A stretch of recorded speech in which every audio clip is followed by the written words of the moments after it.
大家好 ，POMACH 推出嘅立體賀卡系列包含咗12個 IP， 喺設計上都算落咗心機。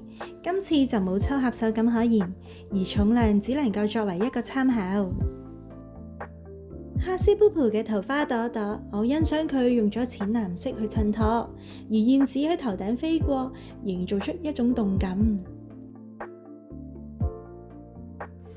Molly 呢一款小雛菊，佢似係企喺露台上面沉思，又似喺花籃裏邊，帶俾我哋想象空間。Kubo 嘅玉蘭花非常有氛圍感，佢似一個初生嘅花之精靈，花瓣散落咗喺賀卡裏邊。喺小甜豆嘅紫羅蘭裏邊，佢嘅髮色襯托翻花籃嘅米色。再配搭紫色嘅花，完全唔會有俗氣嘅感覺。大家有冇發覺 Shiga 最近嘅幾款公仔都好似同綠色有關係？如果用圓圓地好似個波嗰啲仙人掌，會唔會更加好睇呢？配合翻向日葵嘅主題，Pinot Jelly 嘅頭用咗透明嘅材質做出太陽嘅形狀，同小雀仔一齊欣賞向日葵，係咪好溫馨呢？星星人嚟啦，坐喺花籃上面，連佢自己都變埋一粒小小嘅士多啤梨，我非常之中意呢一款。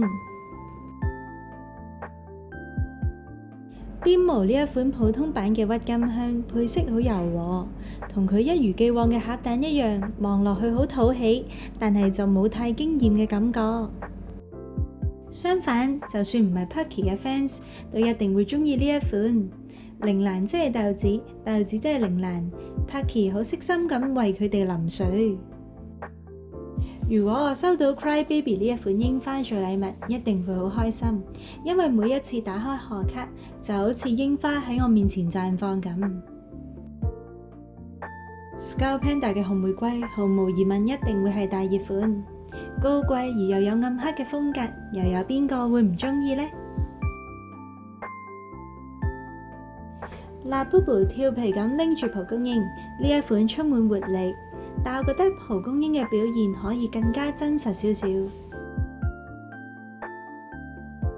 Demo 嘅睡蓮款，漸層加半透明，有錦鯉有長龍，難怪佢會係隱藏款啊！